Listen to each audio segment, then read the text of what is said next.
Well, it's Daniel, but it's fine. Because Liverpool lost. You see, things are not exactly the same. No, not this morning. No. Hazard is a bad boy. He's a very hazardous player, isn't he? Yeah, Daniel, how are you doing? I am blessed and highly favored. How are you doing? Well, I'm doing good. I admire people like you who, even when their team loses, will still come and admit that I am still supporting this team. You are the true supporters. You see, true fans for life. Yes. Unfortunately, we are used to not winning cups sometimes. So. Well, you are better off than some teams. If you are mourning, you can just imagine what is happening in some other camps. You can imagine.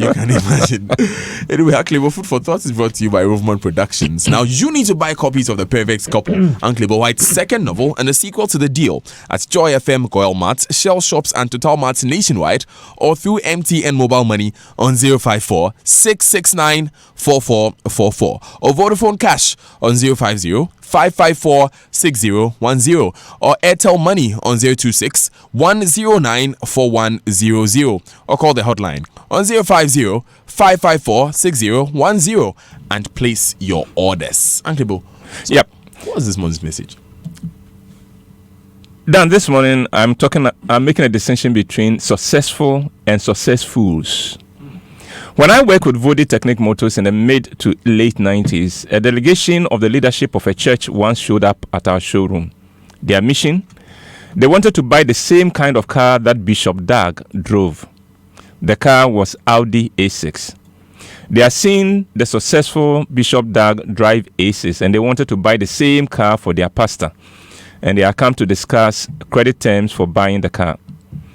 When the executive chairman of Vodi, Mr. Taylor, heard that there was a church looking to buy Audi A6 for their pastor, he asked to meet them. So the delegation was ushered to his office. Mr. Taylor said to them, I hear you want to buy Audi A6 for your pastor. They said, yes, we do. They said, Bishop Dag drives A6 and we think our pastor also deserves to be driving that kind of car. And we have started a drive in the church to raise the money to buy our pastor that kind of car. And that is why we are here to negotiate for the credit terms. Mr. Taylor asked them, what is the name of your church? They mentioned the name of their church. Now, Mr. Taylor, a leader in his own church, was very interested in church affairs. He said to them, I have not heard of your church before. Where do you meet? They said, we meet in a classroom of a school at Kaneshie. Mr. Taylor said, did I hear you say that you meet in a classroom? They responded in the affirmative. He said, you mean you have not been able to put up a church building of your own? They said, we don't have the money yet to buy the land and put up a church building. He said, let me get this straight. You don't own a church building of your own. You meet in a classroom, but you want to buy Audi A6 for your pastor. They said, yes, we are trusting God to help us to buy it for him. Mr. Taylor said, go and tell your pastor that I refuse to sell that kind of car to him. He said to them, go and tell him that he should concern himself with building the church first before he thinks of the car he drives. We discovered later that it was the pastor who saw the car Bishop Dag was driving and went to church and used the name of God to blackmail his members into pledging to buy him the same kind of car. This pastor was not as successful as Bishop Dag. He had not struggled and sacrificed to build a viable and flourishing church as Bishop Dag had done over a period of time. But he wanted to be where Bishop Dag was without the journey and the struggle. Then there are two kinds of people in the world. There are those who are successful and there are those who are successfuls. Bishop Dag is successful. That pastor whose church met in a classroom but who wanted to drive the same car with a bishop was a successful. This morning I bring you what differentiates the successful from successfuls. 1. Successfuls see what success looks like, but they have no idea how success is achieved. All that successfuls see are the end results of success. They don't see the journey, they don't see the struggles, they don't see the sacrifices along the way, and actually they don't care. They see the end result and they want to begin with the end result. 2, successful people understand that success does not happen overnight. They know that success is the result of consistent and persistent hard work, sacrifices, and wise choices. Successfuls don't understand that. Successfuls want success, and they want it now without any sacrifices. Now, one of the most successful people I know and I respect so much is the current Speaker of Parliament, the Right Honourable Professor Mike Oquaye. His success did not come overnight. His success is the fruit of a life lived to serve and to contribute to society. I had the privilege of being invited to his house once after church service, and I was impressed with the house, though it was not completed at that time. But he said to me, "Brother Ebo, what you are seeing did not happen overnight. This house has been years in the building." The interesting thing is that when he finally finished the house, there were younger people who looked at the finished product and wanted to start off with having a similar house. And that is the attitude of successfuls. They see the fruit of years of hard work and they want it today, without the hard work and without the years of sacrifice and dedication. 3, successful people don't feel that they have to show anyone that they are successful. My friend Kofi Insiapoku of Kenafama lived with his family in a boys' quarters for years as he built his multi-story factory. He did not feel he had to prove anything to anyone, and that is the mark of a successful person. Successfuls, on the other hand, want everyone to know they are successful.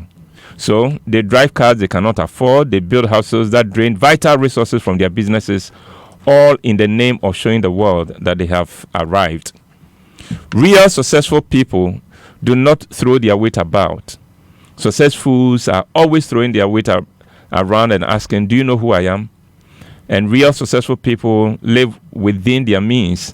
Successfuls, on the other hand, live beyond their means just to make an impression. 4, real success comes with certain privileges. These are privileges accorded to the successful to appreciate them for their contribution and impact on society.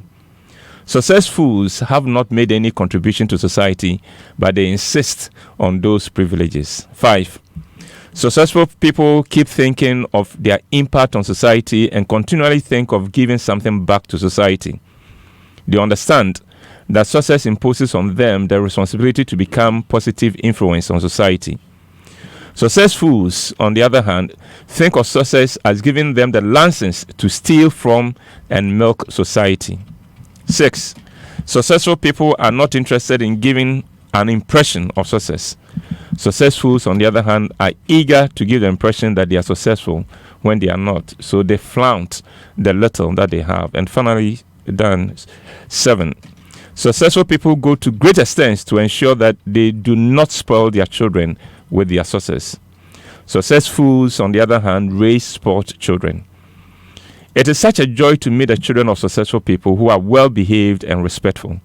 And it is disgusting to meet children of successfuls who do not respect anyone. And then that is the difference between successful and successfuls. I declare that I will never be a successful in my life. Because you only live in a fool's paradise. Yeah. But you know what? Even before you ended the story in the very beginning about the guys who were buying the car for their pastor, I thought the same thing. In fact, it's the first question that came to mind. Okay. The question to say, I want the car that Bishop Dag drives. Is driving. Yeah. That's premise in itself is off. Why should you want a car because someone else is driving it? Yeah, because they wanted to benchmark their pastor against another human being. When you preach that we should benchmark our lives against Christ. And Bishop Dag had worked hard for his success. Very. You can imagine where he had worked hard for his success. He had made the necessary sacrifices. With a period of time, these guys have just begun their church. You are meeting in the classroom. They wanted to start off where the respected bishop was. Anyway, minus the journey. Knowing Bishop, that he always says that when we copy, we don't copy well. We want to copy people at the points that we see them. We should copy them doing the things they were doing when we were at the point we are. Follow their journey. follow And that their is journey. and that is the problem with successfuls. They are not interested in the journey. No. They want it now. They want to start exactly where you have struggled to, and they don't want the struggle at all. Anyway, I am grateful that I have people like you to help me to remember to strive to be successful and not to be a successful. You're already getting there. The fact that I called you Kojo means that you are there. If only Liverpool had won last night, then the joy would be complete. Thank you very much, Hankley White, for bringing us food for thought. This is the Super Morning Show on Joy 99.7 FM. We're going to take this